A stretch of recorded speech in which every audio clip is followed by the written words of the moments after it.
অবস্থা এত ভয়ঙ্কর হবে, জাহান্নামের ভেতরে লক্ষ লক্ষ কোটি কোটি কাফির মুশরিককে দেওয়ার পরেও জাহান্নাম বলবে হাল মিম মাজিদ, আরো আছে নাকি, আরো দাও।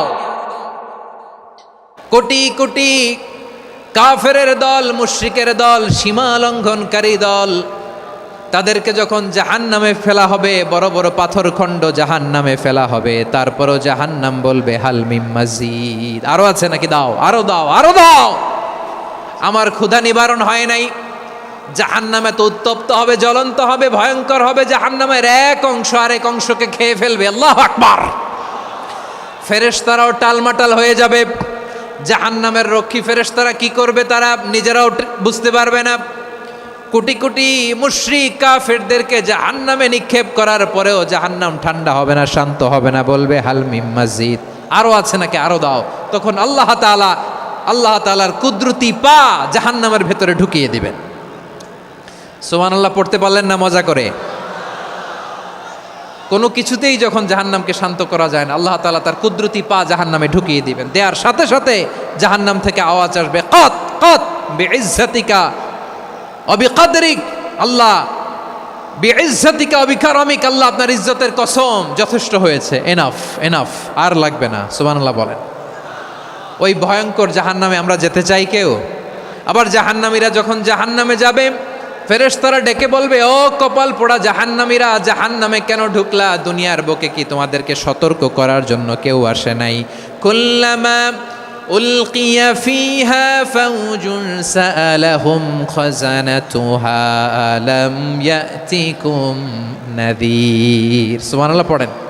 আলাম ইয়াতিকুম নাযীর, কোন সতর্ককারী আসে নাই? বিশ্বনবী নাযীর হয়ে, সতর্ককারী হয়ে পৃথিবীতে আসলেন। তিনি জাহান্নামের ব্যাপারে উম্মাকে সতর্ক করেছেন। জান্নাতকে যেমনি তিনি চমকপ্রদভাবে উম্মার সামনে পোট্রে করেছেন, চিত্রায়িত করেছেন, ঠিক অনুরূপভাবে ভয়ঙ্কর জাহান্নামকেও তিনি এই উম্মার সামনে পোট্রে করেছেন। জাহান্নামকে কিভাবে বিশ্বনবী উম্মার সামনে পোট্রে করলেন, চিত্রায়িত করলেন, শুনতে মনে চায়? সিলেটবাসী শুনতে মনে চায়? জান্নাতের কথা শুনে যেমনি জান্নাতে যাওয়ার ব্যাপারে আপনারা আগ্রহী হয়েছেন, জান্নাতের নাজ নেয়ামতের কথা শুনে, জান্নাতের ফিচার শুনে যেমনি জান্নাতে যাওয়ার ব্যাপারে আমরা উদ্বেলিত হয়েছি, উচ্ছ্বসিত হয়েছি, জাহান্নামের কথা শুনলে কিন্তু আমাদের কলিজা কেঁপে উঠবে। কিভাবে বিশ্বনবী পোট্রে করলেন? বিশ্বনবী বলেন, নারুকুম হাযিহিল্লাতী ইউকিদু ইবনু আদম জুজউন মিন ৭০ জুজআন মিন হাররি জাহান্নাম।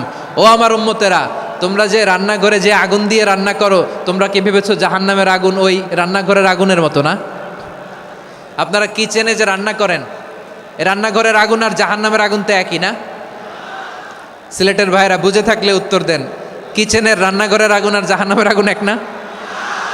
একরকম? বিশ্বনবী বলেন, জুজউন মিন ৭০ জুজআন মিন হাররি জাহান্নাম। জাহান্নামের আগুন দুনিয়ার আগুনের চেয়ে কমপক্ষে ৭০ গুণ বেশি তেজওয়ালা। জাহান্নামের আগুনকে আল্লাহ নাম দিয়েছেন নারুল্লাহ। এটা আল্লাহর আগুন, নারুল্লাহিল মুকাদা আল্লাতী তাত্তালিউ আলাল আফইদা, যেটা কলিজার মধ্যে যে ধরে যায়। দুনিয়ার আগুন হাতে লাগলে হাত জ্বলে, পায়ে লাগলে পা জ্বলে। জাহান্নামের আগুন দেহের যেই জায়গায় লাগুক না কেন, সাথে সাথে কলিজাটা জ্বলে ছাই হয়ে যাবে। নারুল্লাহিল মুকাদা আল্লাতী তাত্তালিউ আলাল আফইদা। জাহান্নামের আগুন গায়ে লাগলে আপনার কলিজা পুড়ে ছাই হয়ে যাবে। ওই জাহান্নামে আমরা যেতে চাই? আমরা তো সবাই মিলে নাশিদ গাইলাম, জান্নাতে আমরা একা যাব না, সবাই মিলে যাব। ওই জাহান্নাম থেকেও সবাই মিলে বাঁচার দরকার আছে না নাই? কি ভয়ঙ্কর শাস্তির বর্ণনা যে বিশ্বনবী দিয়েছেন, এত বিস্তর আলোচনার সুযোগ আমার নাই। আমি শুধু সবচেয়ে হালকা পাতলা, দ্য লাইট পানিশমেন্ট, সবচেয়ে হালকা শাস্তি কি হবে এটা বলবো। বিশ্বনবী বলেন, ইন্না আহওয়ানা আহলিন নারি আযাবান ইয়াউমাল কিয়ামাতি লারাজুলুন তুদাউ ফি আখমাসি কদামাইহি জামরাতান ইয়াগলি মিনহুমা দিমাগু। জাহান্নামের সবচেয়ে হালকা আযাব কি হবে শোনো। সবচেয়ে ভারী না হালকা? সবাই বলুন, জাহান্নামের সবচেয়ে কঠিন আযাব না হালকা? জাহান্নামের সবচাইতে হালকা আযাব হলো ওই ব্যক্তির আযাব যার পায়ে দুটো জাহান্নামের আগুনের জোতা পুড়িয়ে দেয়া হবে। ওই আগুনের উত্তাপে তার মাথার মগজগুলো ভাতের মারের মতো টপ টপ টপ টপ করে বেয়ে বেয়ে পড়বে। নাউজুবিল্লাহ পড়বেন না?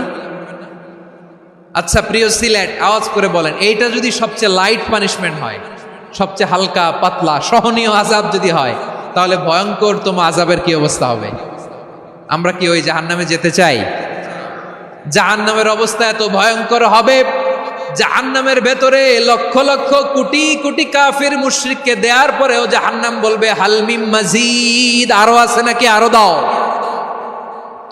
কোটি কোটি কাফেরের দল, মুশরিকের দল, সীমা লঙ্ঘনকারী দল, তাদেরকে যখন জাহান্নামে ফেলা হবে, বড় বড় পাথর খণ্ড জাহান্নামে ফেলা হবে, তারপরও জাহান্নাম বলবে হাল মিন মাজিদ, আরো আছে নাকি, দাও, আরো দাও, আরো দাও। আমার ক্ষুধা নিবারণ হয় নাই। জাহান্নামে তো উত্তপ্ত হবে, জ্বলন্ত হবে, ভয়ঙ্কর হবে। জাহান্নামের এক অংশ আরেক অংশকে খেয়ে ফেলবে। আল্লাহু আকবার। ফেরেশতারাও টালমাটাল হয়ে যাবে। জাহান্নামের রক্ষী ফেরেশতারা কি করবে তারা নিজেরাও বুঝতে পারবে না। কোটি কোটি মুশরিক কাফেরদেরকে জাহান্নামে নিক্ষেপ করার পরেও জাহান্নাম ঠান্ডা হবে না, শান্ত হবে না, বলবে হাল মিন মাজিদ, আরো আছে নাকি, আরো দাও। তখন আল্লাহ তাআলার কুদরতি পা জাহান্নামের ভেতরে ঢুকিয়ে দিবেন। সুবহানাল্লাহ পড়তে পারলেন না মজা করে? কোনো কিছুতেই যখন জাহান্নামকে শান্ত করা যায় না, আল্লাহ তাআলা তার কুদরতি পা জাহান্নামে ঢুকিয়ে দিবেন। দেওয়ার সাথে সাথে জাহান্নাম থেকে আওয়াজ আসবে, কত কত বিইজ্জাতিকা ওয়া বিকদরিক, আল্লাহ বিইজ্জাতিকা ওয়া বিকারামিক, আল্লাহ আপনার ইজ্জতের কসম, যথেষ্ট হয়েছে, এনাফ এনাফ, আর লাগবে না। সুবহানাল্লাহ বলেন। ওই ভয়ঙ্কর জাহান্নামে আমরা যেতে চাই কেউ? আমরা সব সময় ওই জাহান্নাম থেকে আল্লাহর কাছে পানাহা চাই। আওয়াজ করে বলেন ঠিক কিনা? প্রিয় ভাইরা, সূরাতুল আহজাবের ৪৫ এবং ৪৬ নম্বর আয়াত আমি তেলাওয়াত করেছি, যেখানে আল্লাহ তাআলা বিশ্বনবীর ৫টি বৈশিষ্ট্যের কথা বলেছেন। কয়টি? সবাই বলুন আওয়াজ করে, কয়টি? ৫টি বৈশিষ্ট্যের কথা আল্লাহ তাআলা এই আয়াত দুটিতে উল্লেখ করেছেন। বিশ্বনবী সাল্লাল্লাহু আলাইহি ইসলামের জীবনী, ওনার বায়োগ্রাফি নিয়ে কথা বলাটা দুষ্কর, কারণ এটার কোনো শেষ নাই, কুল নাই, কিনারা নাই, বিয়ন্ডলেস, বাউন্ডলেস, বটমলেস। সুবহানাল্লাহ বলেন।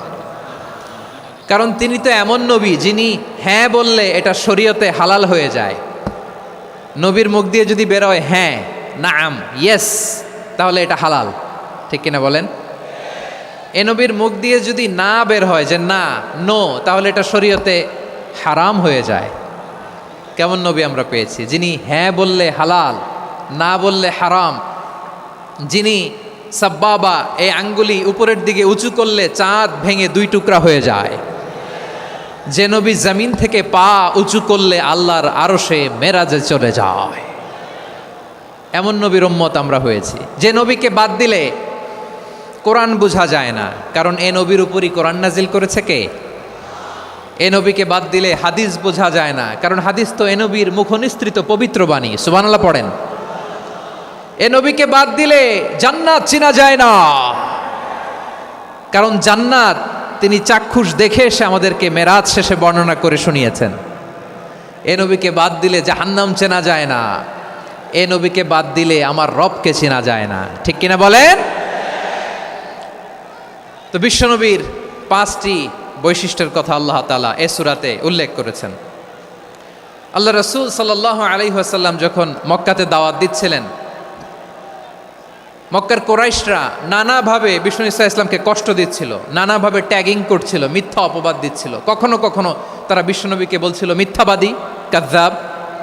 কখনো বলছিল যে তুমি হচ্ছে জাদুকর, সাহের। কখনো বলেছে শায়ের, মুহাম্মদ তুমি কবি। কখনো বলেছে কাহেন, মুহাম্মদ তুমি গণক।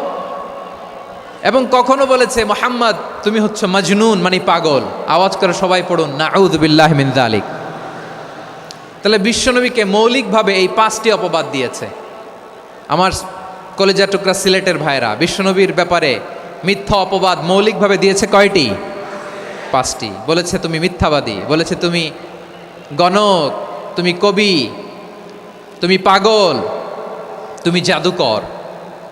বিশ্বনবীকে যে এই 5টি অপবাদ দেয়া হলো, আল্লাহ তাআলা এটা সহ্য করেননি। এই 5টি অপবাদের বিপরীতে আল্লাহ তাআলা বিশ্বনবীর 5টি চমৎকার বৈশিষ্ট্য উল্লেখ করে সূরাতুল আহজাবের 2টি আয়াত নাজিল করেছেন। আওয়াজ করে পড়েন আল্লাহু আকবার। 5টি চমৎকার বৈশিষ্ট্য। সূরাতুল